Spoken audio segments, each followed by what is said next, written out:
y a de la peur, il y a de la séduction, ils ne savent pas trop comment nous prendre, et puis il y a plein de types de blogueurs différents, quoi. C'est compliqué le blog. Je ne sais pas si on peut parler de blogueur véritablement. C'est beaucoup plus facile que les blogs maintenant de partager sur Internet. Avant, il fallait écrire des notes, c'était compliqué, il fallait avoir un blog, il fallait... Bon, ça c'était il y a quelques années. Maintenant, n'importe qui peut envoyer un SMS, ça publie son statut sur Twitter, sur Facebook, un peu partout. C'est accessible à tous. Du coup, il y a une immense bouche à oreille planétaire qui se met en place, qui est très facile, très accessible. Des dizaines de millions de gens vont le faire. Pour les marketeurs, je suis certainement à la tête d'une sorte de capitale. Il y a un autre site internet qui s'appelle Small World où je crois que je suis le 6 ou le 7e plus connecté au monde, enfin dans Small World en tout cas. Pourquoi les gens, quand ils vont acheter une télé ou un baladeur machin, viennent voir sur les blogs? C'est parce qu'ils trouvent l'avis de quelqu'un comme eux. Et c'est une menace très importante pour les marques qui n'écoutent pas et ne participent pas à cette conversation. Et c'est aussi une opportunité extraordinaire pour celles qui vont l'épouser le plus rapidement possible. Il y a une vraie communauté de blogueurs qui communiquent, qui s'envoient des mails, on est relativement amis tous finalement à force. Et là on se ligue contre la marque avant même d'avoir discuté. Et le bad buzz naît alors qu'il n'y a eu aucune collaboration, il n'y a eu aucun échange, juste parce que l'approche était maladroite. Bonjour, nous adorons votre blog Mademoiselle Machin, avec un autre nom bien sûr, qui n'est pas le tien. Nous avons tout lu, nous produisons des machines-outils et nous pensons que votre lectorat sera tellement intéressé par ça que bien sûr vous allez faire de la pub gratuitement avec grand plaisir pour nous. Bon, voilà, 15 fois par jour. J'aimerais qu'on soit plus qu'un juste un support de pub. Et souvent on a l'impression qu'on est finalement un peu que ça, quoi. Donc c'est un peu le jeu, on le sait. Mais moi, mon blog, il n'a pas comme vocation d'être un support de pub. Ils arrosent toute la blogosphère, il va y avoir 200 blogs qui vont parler de la même chose au même moment, ça n'a aucun intérêt. Le lecteur, il lit quand même souvent beaucoup de blogs. Et quel est pour lui l'intérêt de lire le même billet sur la casserole Trucmuche ou le Wonderbra? On voit ça aussi chez les blogs de filles. Je dis bon, ça n'a pas d'intérêt. La marque veut de la blogueuse ou du blogueur parce que c'est tendance et il faut du blog et ils ne pensent pas forcément leur stratégie. Voilà, ils veulent du blog mais ils ne se disent pas comment ils vont intégrer le blog ni pourquoi ils ont envie du blogueur. Ils savent juste que voilà, il faut du blogueur parce que c'est tendance. Ils ont entendu parler des blogs, il faut être sur Twitter, machin. On le fait mais on n'a pas de message. Du coup, ça donne souvent lieu à des événements où on se demande un peu pourquoi on est là, qu'est-ce qu'on fait là, quelle est notre légitimité, si tant est qu'on en ait une. On n'est pas des journalistes, donc l'idée n'est pas d'aller à une conférence de presse pour avoir de l'information et repartir aussitôt. Moi en plus j'habite un peu loin, donc j'aime bien me déplacer pour faire des choses qui soient sympathiques, mais en même temps, j'aime pas me déplacer en revenant et en me disant j'ai rien pour mon blog, je vais pas pouvoir parler de cette opération. C'est dommage pour l'annonceur et c'est dommage pour nous. Il y a des marques qui ont l'hospitalité dans le sang, je dirais. Enfin, il s'agit surtout de marques d'alcool qui t'invitent à découvrir leur vigne ou leur distillerie en faisant tout un pataquès autour et tu t'amuses toujours bien.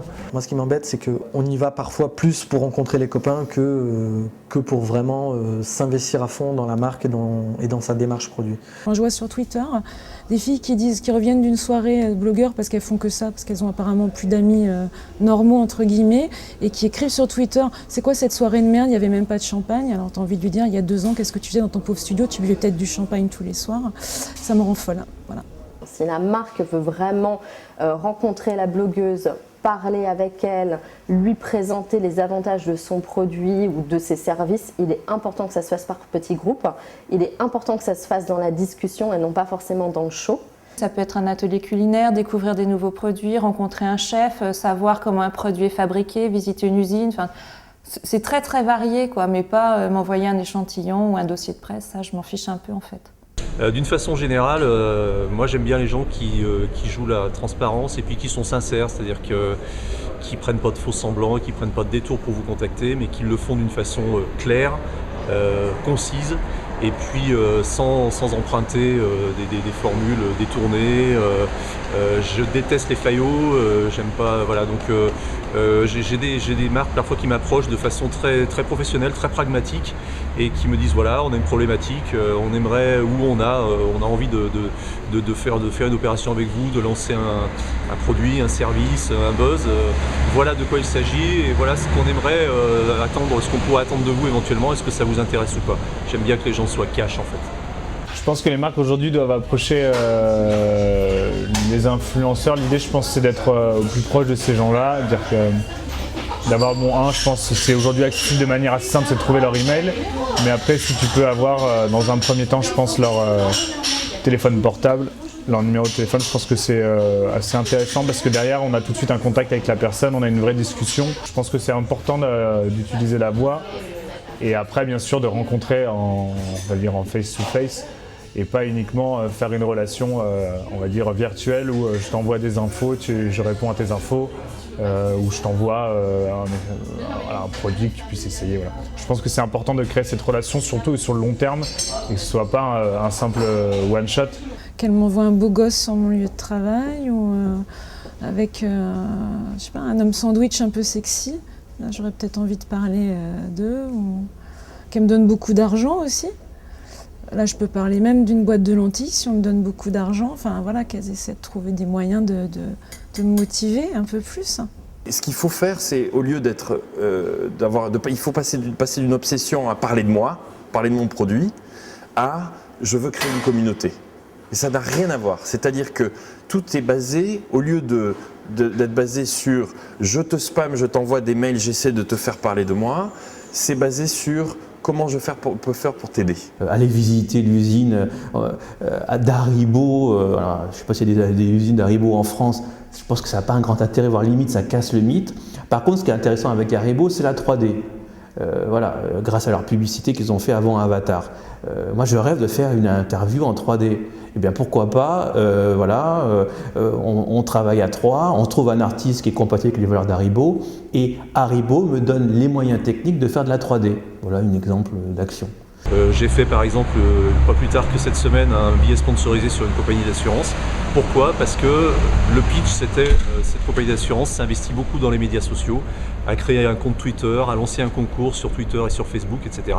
La première des choses, c'est déjà de connaître ce que je fais sur mon blog, ce que je publie, mes coups de cœur, les choses que j'aime un peu moins. Déjà, pour que je puisse connaître la marque, elle ait aussi la curiosité de lire ce que je peux faire. Donc première chose, c'est le respect.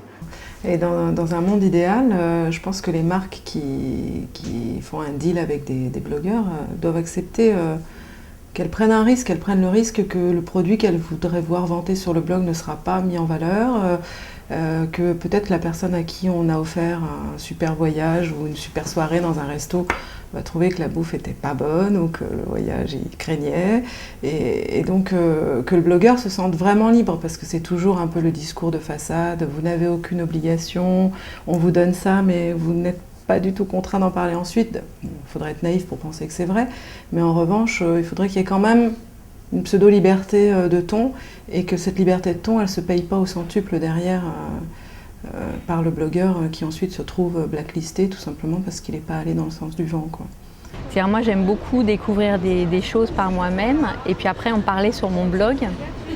Et après quand la marque en entend parler, sait que j'en ai parlé sur mon blog et que la marque me contacte en disant merci, on est ravis que vous en ayez parlé, pour moi c'est un peu le monde idéal. Facebook aujourd'hui, les gens adorent poster leurs photos de vacances. Si j'étais une destination de vacances et que j'avais envie de me faire connaître, j'inviterais des gens qui justement ont beaucoup d'amis sur Facebook à passer des vacances chez moi et de prendre des photos et de les poster. Et aussi comprendre qu'un producteur de contenu, un blogueur et autres, quelque part, il a une dimension artistique. Et je pense que pour ces marques-là, alors là c'est plus producteur de contenu, c'est cette idée aussi qu'un blogueur peut être une égérie. Je pense que ça arrive de plus en plus. On a notre premier blogostar avec Garance Doré. Elle travaille en co-création puisqu'elle commence avec Gap, avec des lunettes. Mais comprendre que certains blogueurs sont des créateurs en puissance. You said I was a fairy. You said I was a dummy, though you